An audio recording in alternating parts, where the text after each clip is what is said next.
Happy birthday, Good afternoon. Uy, Lanmar. birthday niya. Imbis na tayo magregalo, siya pa magregalo sa atin. Wow! Ang galing. Kuwang-kuwa. Ayos oh. Oh, make a wish. Ayan. Yun. Ano naman ang wish mo? Magkaroon ng laptop po para sa pag-aaral ko po, sir. O sige, Mga high spec po ganun, sir. high spec. Sige, so kailangan Thank mo you, yun sir. sa pag-aaral mo. Yes Why po. not? Kahit na wala kang dalang painting, igagrant ko yung wish mo. Nag-abala ka pa. So ganitong gagawin natin, Sharia, yung laptop na yon, magkano yung bibili natin, yung super high spec, and then yung pamasahe niya back and forth, palitan natin, plus bigyan natin siya ng allowance. Diba? Okay na. Happy birthday ulit. Thank you po, Sir Rafi.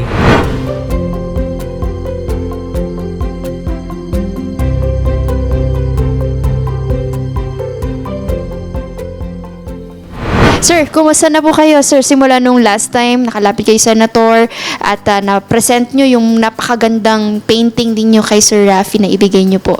Kumusta kayo, sir, so far? Okay naman po. Pero nag-sink in na ba sa'yo na ikaw ay nakilala mo si sir, nakapagpa-picture ka, nakita mo siya ng personal at pinakamaganda dun yung painting na bigay mo sa kanya? Yes po, nabigay ko na po in personal kay Sir Rafi. Parang na-motivate ako sa kanya na tungkol sa mga sinabi niya.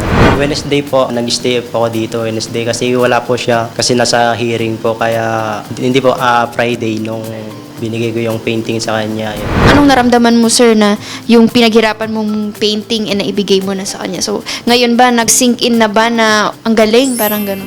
Opo. Ano bang mga sinabi sa'yo ni Sir Rafi na na-inspire ka? Sinabi po ni Sir Rafi sa akin, mag-aral ng mabuti tsaka kapag umangat na sa buhay, tumulong sa mga magulang. Balikan naman muna natin etong passion ninyo sa pagpipainting, 'di ba? Ang course mo ngayon, sir, is architectural Drafting po. drafting. Pwede ba mo ba kaming kwentuhan, sir, ano ba tong architectural drafting? Anong ginagawa ninyo?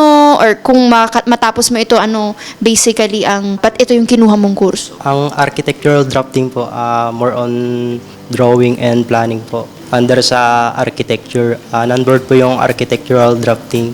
Bakit yun yung napili mong course, kuya? Yun po yung napili kong course kasi hindi na ako pasa sa engineering po, civil engineering. So parang yun yung second option. Yes po, second option ko po siya. Pero syempre, usually pag mga ganyan, architecture, pag sa mga fine arts or architectural na ganyan mga kurso, usually magagaling talaga Ano na po kasi yun, ma'am. lahat na. Yes po. So, pero dapat requirement talagang magaling ka din mag-drawing, magsukat, mga ganon. Yes po. Dapat magaling ka din mag-drawing, mga planning sa mga bahay, ganun po. Pati yung tamang sukat, ganon. Angle. Yes po. Okay. So, may mga mat din kayo, sir? Konti lang po. Meron naman po. Okay, yan. Pero ngayon, sir, so far kayo ay magto-third year na. Tama po. Kumusta naman? Okay naman? Kinakaya? Yes po, kaya naman po. Sinasama ng diskarte sa buhay. Gaano ka na katagal nagpipainting at sino nagturo sa'yo? Paano mo na-discover na magaling ka pala sa drawings and painting, sir? Natuto lang ako sa barkada ko na classmate ko na taga-Alakapan po. Magaling po siya mag-painting po. Doon po ako natuto sa kanya. And sa professor ko po. Ano ang unang-una mong pinainting nun, sir, na naalala mo? Unang pinainting ko noon is si Jesus po. So, ngayon, yung pagpipainting na yan, naging parang hobby mo na. Opo, parang naging hobby ko na po siya. Parang kinarir ko na po. Mga ilang mga paintings na ang nagagawa mo, sir? Madami naman po pero medyo busy po kasi sa school. Pero sa kurso mo, sir, may painting din kayo or parang pastime na lang tong pagpipaint? Meron po, Architectural Study 1 po. So talagang kailangan requirement dito, artistic ka din. Tama. Punta naman tayo dito, sir, sa ginawahan mo si Senator mismo ng sarili niyang painting. Anong naisip mo, sir? Bakit parang siya ang naisip mong i-paint, tapos siya ang naisip mong lapitan, baka sakaling, sabi mo nga nung una, ibebenta yung painting. Bakit siya yung naging subject mo, picture mo for this? Pinain ko po si Sir Rafi kasi marami po siyang natutulungang tao po. So nanonood ka lagi rin ng Tulfo, sir? Yes po. Marami po siyang natutulungan. Milyong tao na po. So, nung nagpipainting ka, sir, and then nung sabi mo na dadalhin mo sa Manila, ano yan, pinaalam mo sa parents mo, ano sabi ng magulang mo, sir, nung nakita nila yung painting? Opo, pinaalam ko naman po sa magulang ko po na punta ko sa Manila para ibigay ko yung painting kay Sir Rafi.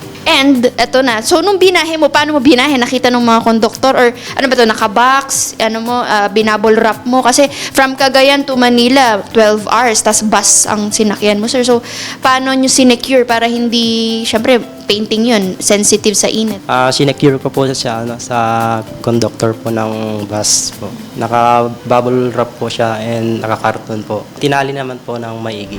Laptop talagang gusto mong bilhin, sir, kapag halimbawang makuha ni Sir Rafi yung painting mo? Opo, laptop po yung request ko kasi kailangan ko po sa school yun. Ngayon ba, sir, wala kayong laptop? Wala po. Pero sa school nyo, dyan sa pagiging architectural drafting, kailangan talaga may laptop. Opo, kailangan po. So paano yan? Pag may mga PowerPoint, ganyan, computer shop? Opo, computer shop po. Magbayad ng piso-piso, ganun. So ngayon, sir, kung halimbawa nga, pinangako ni sir na bibilhin niya itong request yung laptop, kung mabili natin yun, gaano kalaki ang maitutulong nito sa iyo? Malaking tulong po sa akin, ma'am, para sa pag-aaral ko po.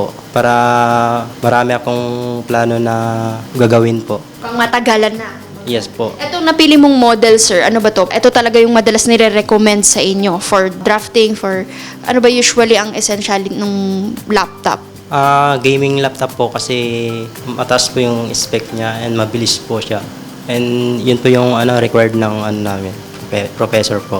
Na maganda sa Opo.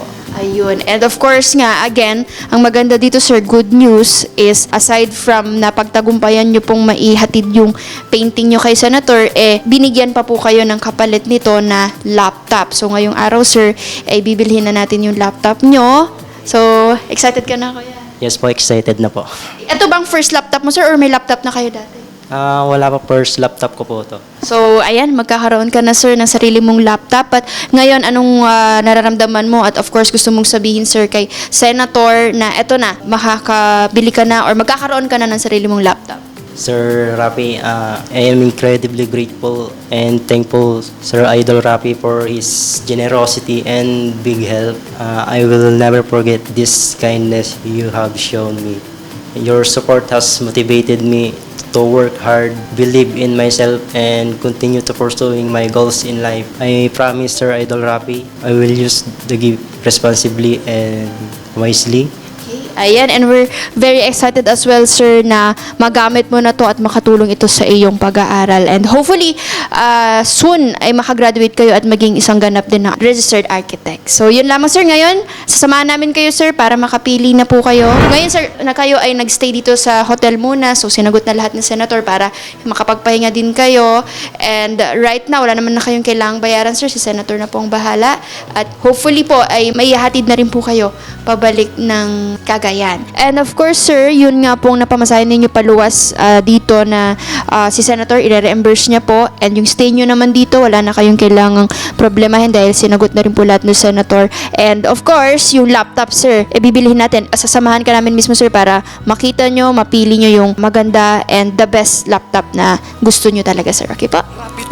Isang taong hindi ka iiwanan basta nasa tama ka. Ilalabang ka ng patayon kahit na sariling reputasyon niya ang itaya. Ipagtatanggol ka niya kahit siya ang mapahiya. Ang sarap kapag panatagsan man ng iyong tungtungan dahil merong rapid tulpo ka na masusumbungan. Pag sa hirap ang lahat ay gusto mo ng tuldukan, gagawa ng paraan pa siya ang iyong tinakbuhan. Di lang basta solusyon sa iyong pinagdadaanan. Maraming mahirap ang binigyan ng kabuhayan. Mga tao na binuhay ang pag-asa na naglaho na mga taong sumuko na sa buhay ibinangon niya. Idol, napakasarap mo magmahal. Sana araw-araw ay gabayan ka ng may kapal. Dahil sa mga pagtulong mo na walang kapalit, nakita yon lahat ni Lord, siya na bahalang magbalik. Sir Rafi, maraming salamat po. Nabili ko na po yung laptop na hinihiling ko po. And para sa pag-aaral ko po, sana marami po kayong matulungan. God bless po. Thank you po. I promise you, Sir Rafi, I will study hard and I use these gifts responsibly and wisely po. Thank you po. Maraming salamat po. Today, nabili na yung hinanais mo na laptop para magamit mo dito sa iyong pag-aaral, magamit mo sa pag-AutoCAD. Kamusta naman yung experience mo today na ikaw pa yung namili ng laptop na kinakailangan mo? Namomotivate yung sarili ko. Itong laptop na to is yung Predator na umabot ng 110,000 at ang hiling lamang ni Senator Raffy ay magamit mo ito sa iyong pag-aaral at lalo ka sanang ma-motivate sa pag-aaral at pagpursigihin mo ang iyong pag-aaral hindi lang para sa iyo kundi para din sa magulang mo. And additionally, pinapaabot ni Senator Raffy itong 5,000 pesos. Maaari mo itong gamitin bilang allowance sa pag-uumpisa ng inyong pasukan. So, ito tanggapin mo 5,000 pesos.